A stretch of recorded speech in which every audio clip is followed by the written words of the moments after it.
খাল সংস্কারের প্রেক্ষিতে মাটি সরে যাওয়ার কারণে এই ফাটল দেখা যাচ্ছে।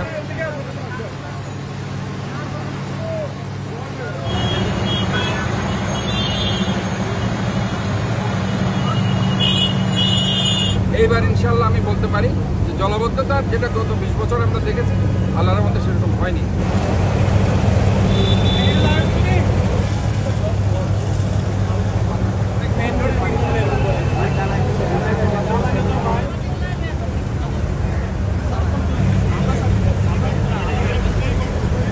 ইয়ার্সের একটা পুরানো ব্রিজ এবং এটা কিন্তু আমাদের অলরেডি সেই কাজগুলো করার আমাদের একটা প্ল্যান আছে এবং এগুলো আমরা ধরছি। আমরা প্রায় এটা 60 ফিট আমরা এই ব্রিজটা আমরা করে দেবো। যদি এখানে মাত্র এটা এখন 20 ফিট আছে, এটাকে আমরা 60 ফিট আমরা করে দেবো।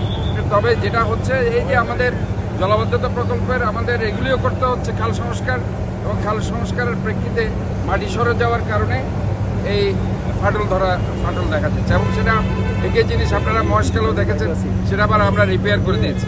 এখানেও আমরা অনতিবিলম্বে এটা আমরা রিপেয়ার কাজ শুরু করব। আমাদের যে প্রকল্পগুলো চলছে সেখানে ব্রিজ এইটা না, শুধু পুরো ব্রিজটা আমাদের করে দিতে হবে এবং এটা থেকে নিয়ে এটা প্রায় 60 ফিট আমাদের এই ব্রিজটা করতে হবে এবং প্রথমে এটা করবো, এটা পরে করবো। আপনার এসির গ্যাসের সমাধান হলো SGS ও CNS সার্টিফাইড ফোরন রেফ্রিজারেন্ট গ্যাস, যার বিশুদ্ধতা 99.98%। ফোরন, শান্তি যেখানে নিঃশ্বাসে। যেহেতু এটাও রিস্কের মধ্যে আছে, যেহেতু খালটা আমরা শীতল ঝর্ণা খাল, এটা ভেরি ইম্পর্টেন্ট খাল এই এলাকার। আমরা আজকে দেখেন পানি উঠে নেই। পানি না ওঠার কারণ হচ্ছে এখানে প্রচুর পরিমাণে মাটি উঠানো হয়েছে, কিন্তু এটার প্রেক্ষিতে গিয়ে যে অ্যাডভার্স রিয়েকশনটা হয়েছে সেটা এই যে ওয়ালগুলো সরে গেছে, রাস্তাগুলো ফাঁক হয়ে গেছে। এইবার ইনশাল্লাহ আমি বলতে পারি যে জলাবদ্ধতা যেটা গত 20 বছর আমরা দেখেছি আল্লাহর মধ্যে সেরকম হয়নি।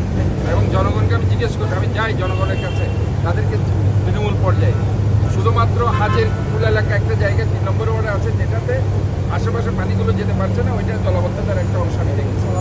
তো আমি এটাই বলছি যে ইনশাল্লাহ আমাদের কাজগুলো ভালো হয়েছে, জলাবদ্ধতার জন্য একটা ভালো রেজাল্ট পেয়েছি, কিন্তু এটার কারণে গিয়ে হয়তো